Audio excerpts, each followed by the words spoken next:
I've been making videos on this YouTube channel for a few years now, and I've learned a thing or two about making videos that people want to watch. In today's video, I'm going to show you, if you're looking for what is going on, guy? Let's be real, my videos suck. The reason that I'm making a video about how I make my videos is that a fair number of my subscribers asked for this, and I really wanted to give them something that they wanted. The first step in my video creation process is brainstorming ideas. Have you ever been in the shower and had a light bulb moment? Then all of a sudden it was lost? Stop it. Get some help. Seriously though, in order for me to maintain the level of quantity and I'd say quality of videos on this channel, I need to make sure that I have a system that always captures the video ideas that I have. Ever since I switched to this format of making about 4 videos a week, I actually haven't sat down and had a content brainstorming session with the different videos I make, because I have systems set in place where anytime I have those light bulb moments, I can capture it easily, effectively, and most importantly, in an organized way so then I can use it later for creating videos. And the reason I'm able to keep up with this is not only because of my efficient capturing system, but also because of the default mode network. When thinking back to the light bulb moments in the shower, the default mode network is a network of interacting brain regions that is active when a person is not focused on the outside world.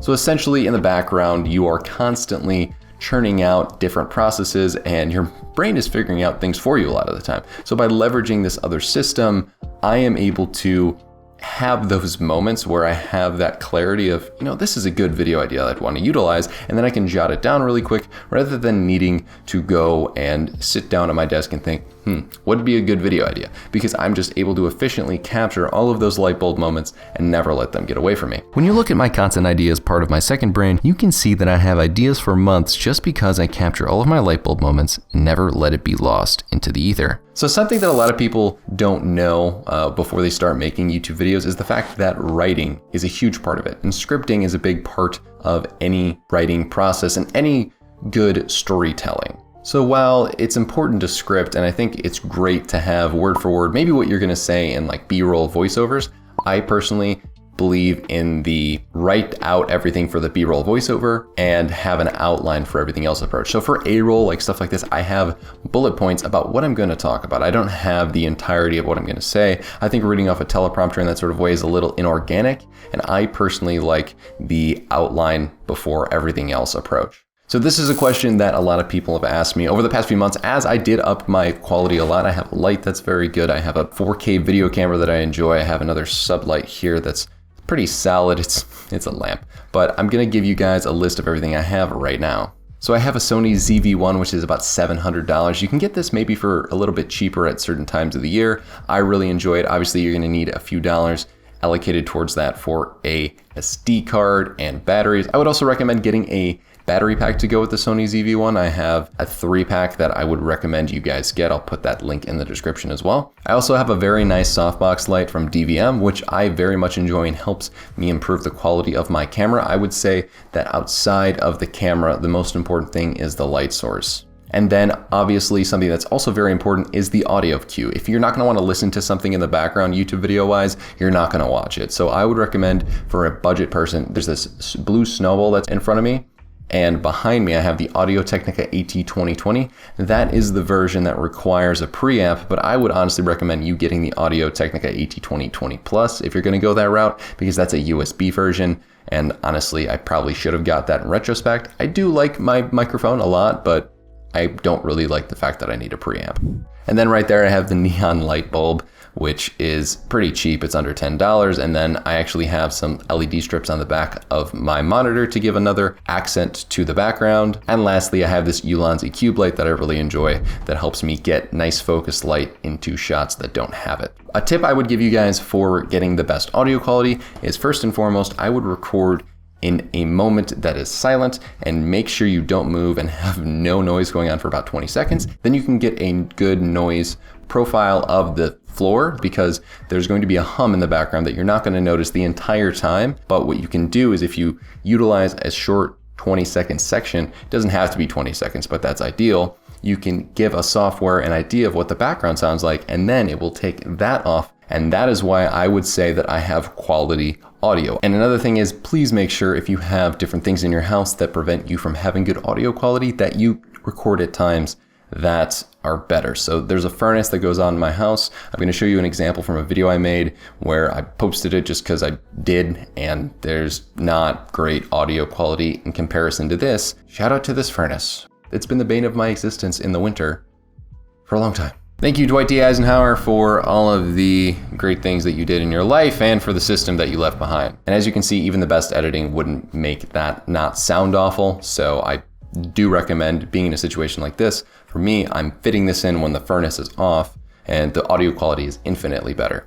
And when it comes to video quality, like I said with the light, if you look back to some of my older videos on this channel, when I had the Sony ZV-1, the quality was not nearly as good before I got this light because it just takes it another level up. It's so important to have good lighting. I actually had really good lighting set up when I used my iPhone, and the ISO on that thing was pretty solid. It let a lot of light in for the small size of the camera lens, but it was just infinitely better, in my opinion, even than this great camera without a great lighting setup.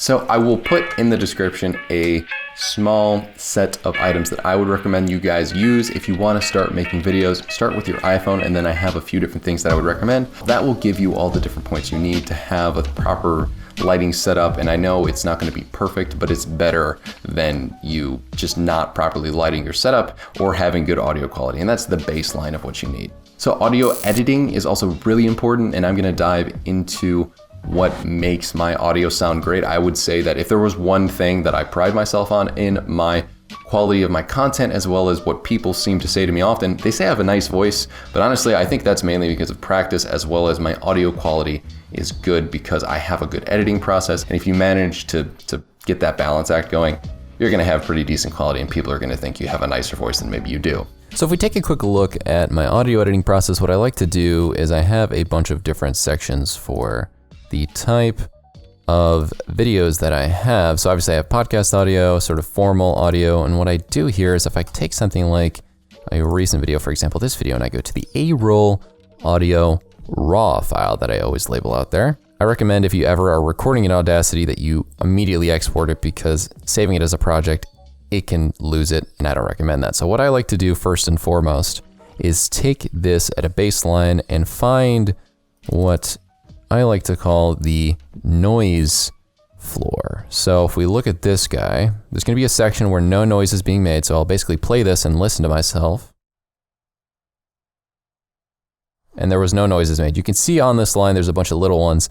And what you want to do is try to get a long period of time where you're not making any noise. Usually I get somewhere between 5 to 20 seconds of unimpeded audio, because then I can go to Effect, Noise Reduction, Get Noise Profile. And for me, 16 decibels usually works regarding the noise reduction. And then I'll press that noise reduction and wait for that to go through. And as you can see, it kind of took away the noise floor here. So even if I turn everything up a lot, the noise is not very high here. So what I can do, which I really like, is first and foremost, I recommend always having a limiter on everything. So if we go limiter, we do soft limiter -5. Across all of your videos, what you want is to have a consistent audio level, and I always like to keep everything at a -5. So this will reduce everything and get it more streamlined. And then from here, obviously you can see that I have a B-roll voiceover and an A-roll. Obviously the B-roll, since I'm basically talking into the microphone, it's going to be a little different. So what I found for me, so I take like a -5, but obviously it's going to be different for you. I usually take a -5. And that'll make it a similar size, maybe even 5.5 works, but that'll make it a similar size to all your A-roll. So if I do this and then I press Control R, it'll do the same effect. Control R again, and then Control R. Honestly, I don't even need to listen to the audio after I do the first noise reduction. What I'll then do is basically I will soft limit and normalize this guy. So I'll then do a normalize again, and I will normalize and then soft limit this audio until it reaches a -5 decibel. So usually this takes 3 rounds. I'll do another limiter. And then if I play this, that's our better. And as you can see there, I was getting pretty much to a -5. And then lastly, what I do is I have a plugin, which is what is called a noise gate. And I have it set to these settings right here. And basically what this does is it takes away any background noise when there is no noise coming in. So if I'm not talking there's never going to be any background noise. You can see it just cut everything out from where there wasn't any noise going. And this also helps get rid of some of the sharp breaths that I have, or even more the soft breaths that I have. It'll get rid of all of those. And then the sharp ones I'll have to edit in there when I'm doing more of a deep edit. But that's pretty much my audio editing process right there. So then for video editing, I would recommend using something like Premiere Pro or Sony Vegas. I used Sony Vegas for a long time, but have recently switched to Premiere Pro. And if you can get your hands on that, I would recommend using any software that you are the best with. And if you have time on the side to practice with a different editor that's maybe more advanced, like Premiere. So for me, I practice with Premiere on the side while I transitioned into using that for my full-time editor. But it's most important that you use whatever is most comfortable for you when you're uploading and posting videos. So for my video editing process, I have a template that I like to call Sony ZV-1 app basement video template. The naming on this doesn't really matter, but essentially what it does is it helps me get a baseline for what my videos are going to be like, because I make a fair amount. And my video editing process is done in chunks. And since I make multiple videos a week, 4 at the moment, I will basically take the different parts of things. So whether it be the A-roll, the voiceover, and the B-roll editing, and I will do those into chunks. And then I'll finish it off with a main video edit. So what I recommend is if you're somebody who uses any sort of software for this kind of stuff, like I'm going to do an example of a video that I do have to edit. If I go into this, you can see that I already edited the A-roll footage, right? And I have sort of a beginning and an end here. And what I actually had in this circumstance was a template, which is funny, for my screen recording. So if I go and take this from here, if I go into video footage, for this 249 here, I have the naming conventions done so that every number is labeled. I go and I can drag this guy into the timeline. So this is my screen recording, and what I can quickly do is, since I have this template made, I copy this, just do a quick paste here, and then it gets the setup all done for me. So then what I'll do usually is this guy, I know like where my audio levels are, so I can unlink these and then do one of this. If I move this 6 to the right and then link these up. What I then will do is, as you can see, I did the A-roll chunk first, and now I have the B-roll. So what I'll do here is I will go through and I'll press play. So if you guys want to know what a Notion nested column is, the nice thing you can actually do in Premiere is if you press L twice, we can take a quick look here at one of these columns that I have set up here. So essentially, if you can take a look at I can play it back at double speed and edit twice as fast regarding getting things I need to out of the way, because I don't need to see myself at 1x speed. I'm not saying I'm like overly smart or anything. Anyone can do this. You can hear yourself at 2x speed. What I'll then do is when this is all done, it's like I have this in the middle, I have all the editing done here, and then I kind of just nestle everything into itself. And then after that, I'll go through and do things like, all right, let's make sure we have the transitions in the right time. Let's make sure we have the subscribe and like button at the right time. And then we can do things like, all right, subscribe and hit the notification bell to stay. So I can go through and do little things like adding extra zooms in here, which are just very mild aesthetic things that keep just improve audience retention. We also have the part of editing with music. And what I like to do is I actually have a bunch of uncopyrighted audio that is off of the interwebs. And I actually have a folder that's called new tutorial tracks. And basically what I'll do is I made like 20 of these. So then all I can do is I can go and take a lo-fi beat, right? Take this guy and drag it onto this template track that has automatically a decrease in decibels, which is usually associated with music because you don't want the music to overpower you. So it's minus 12, right? As you can listen here. You guys want to see some advanced Notion columns?